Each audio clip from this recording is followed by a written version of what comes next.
Ella en la actualidad es la vicepresidenta de la Asociación Internacional de Libertad Religiosa y ejerció durante mucho tiempo también la presidencia de la Asociación para la Defensa de la Libertad Religiosa en España. Por tanto, yo creo que es una, bueno, como todos los ponentes que han hecho referencia o han intervenido hasta ahora, una referencia en esta cuestión, y además sus últimas investigaciones también han ido encaminadas en sobre este ámbito que ocupa hoy esta mesa redonda, con lo cual, sin más, tiene la palabra la profesora Martínez Gómez. Muchas gracias, doctor Contreras, por esta breve y muy clarificadora presentación. Bien, quiero en primer lugar mencionar algunos aspectos que tienen que ver con la búsqueda de la armonización de estas dos libertades. Y quiero agradecer a los ponentes previos, que son compañeros y colegas míos, su clarificación, porque me va a servir mucho de base para intentar avanzar un poco en dos cuestiones.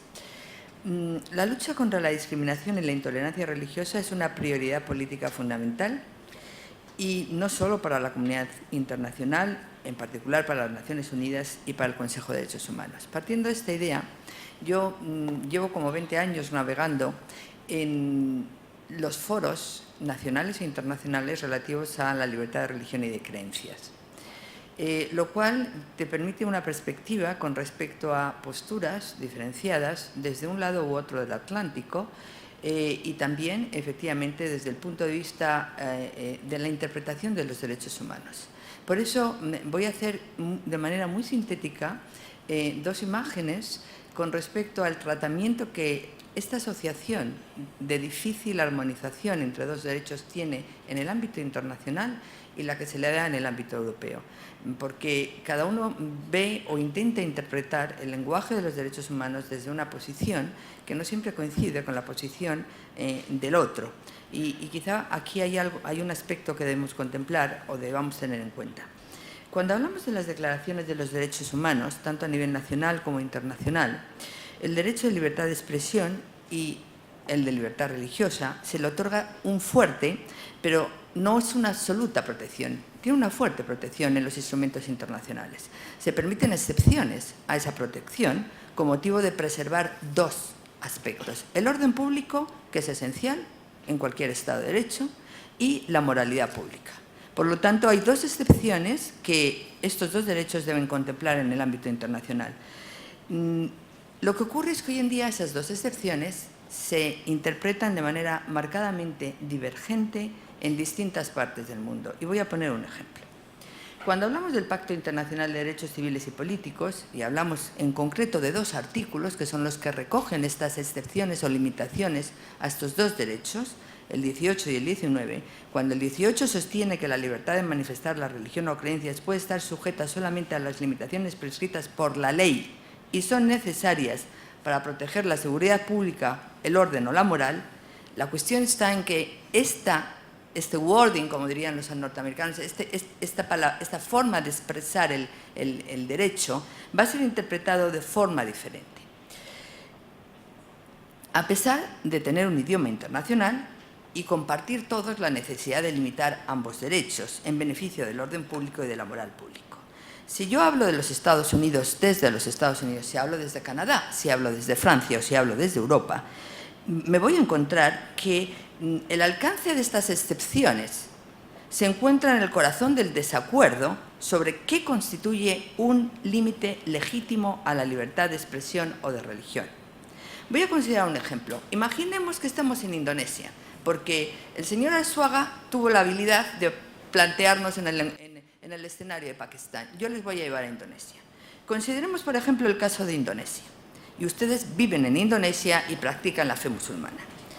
Indonesia es signatario del Pacto y la Declaración Universal y ha reforzado aún más su compromiso con estos instrumentos internacionales en una Ley de Derechos Humanos del año 1999.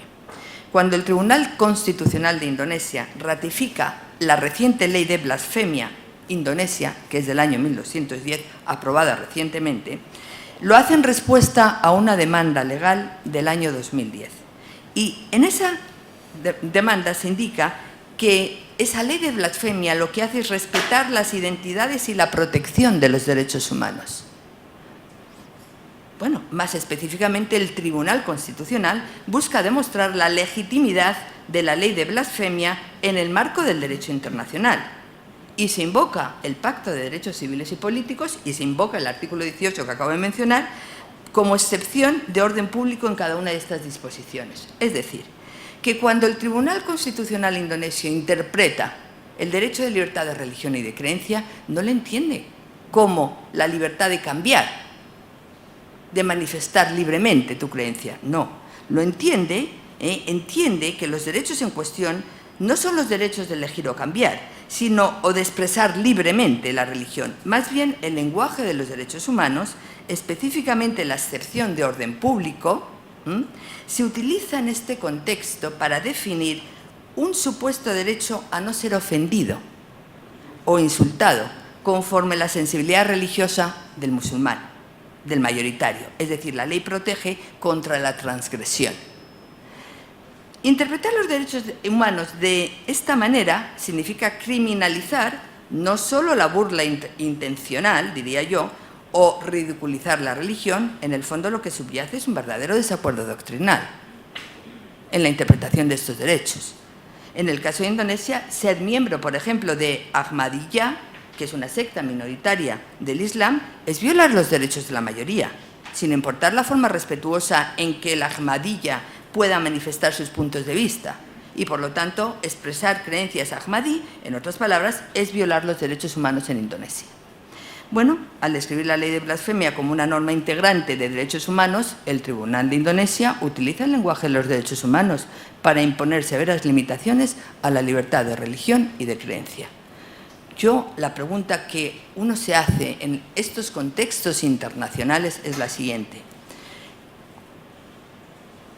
Vayamos más allá del lenguaje de los derechos humanos, porque ¿cómo es interpretado este lenguaje cuando vamos a las excepciones, cuando vamos al orden público, cuando vamos a la moral pública, en diferentes contextos culturales y legales?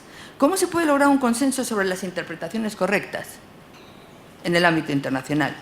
Bueno, pues yo diría que los Estados, sobre todo la Unión Europea y los miembros de la llamada Organización de la Conferencia Islámica, que son 56 en Naciones Unidas, deberían cooperar para desmantelar esa división artificial que actualmente separa el trabajo de las Naciones Unidas cuando está promoviendo el respeto por la libertad de religión en contra de la intolerancia religiosa. Es como si se hubieran levantado dos bloques. Los países europeos defienden la libertad de religión y los países de la Conferencia Islámica defienden la intolerancia religiosa.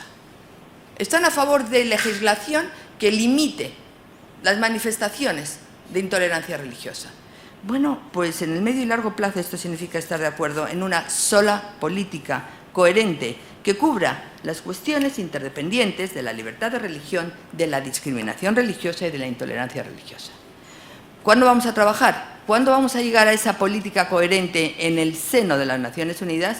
Como muy bien sabe la Asociación Miraísta, que ha convocado esta reunión y que estuvo presente en la última Comisión de Derechos Humanos en Ginebra, precisamente debatiendo sobre la resolución 1618, que había sido un punto en común para, después de 10 años de debatir las leyes de incitación, buscaban una solución internacional. Sabe muy bien lo que cuesta poner en común políticas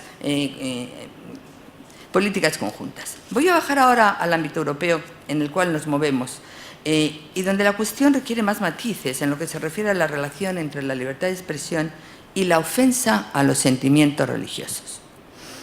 ¿Qué limitación puede imponer el ordenamiento jurídico a expresiones que tienen por finalidad ofender a una religión y a sus fieles? Esa es la pregunta que todos nos hacemos. De nuevo, aquí encontramos una afirmación indiscutida.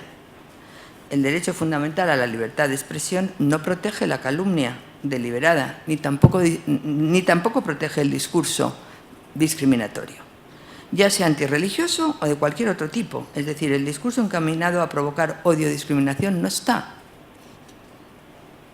en esta libertad, en este derecho. En cambio, resultan menos claras las respuestas posibles frente a otras situaciones de ofensa a la religión que no son calificables ni de discurso de odio ni de calumnia.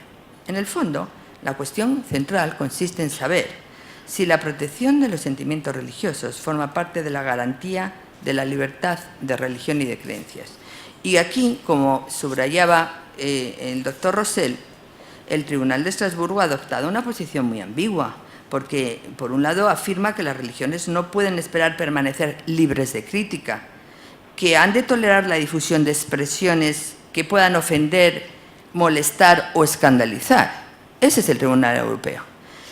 Pero al mismo tiempo, el Tribunal Europeo también dice que el Convenio Europeo de Derechos Humanos no impone una política uniforme al respecto y que las leyes de cada país tienen cierta discrecionalidad para sancionar las expresiones, comillas, gratuitamente ofensivas contra una religión o contra sus símbolos sagrados. Y ahí hay varias sentencias del tribunal en esa línea. Por lo tanto, en España sí tenemos el Código Penal, y tenemos la última reforma, como bien mencionaba Rosell, que ha mencionado antes el subdirector Ricardo García, de marzo del 2015, reforma del Código Penal, donde efectivamente entra la figura delictiva del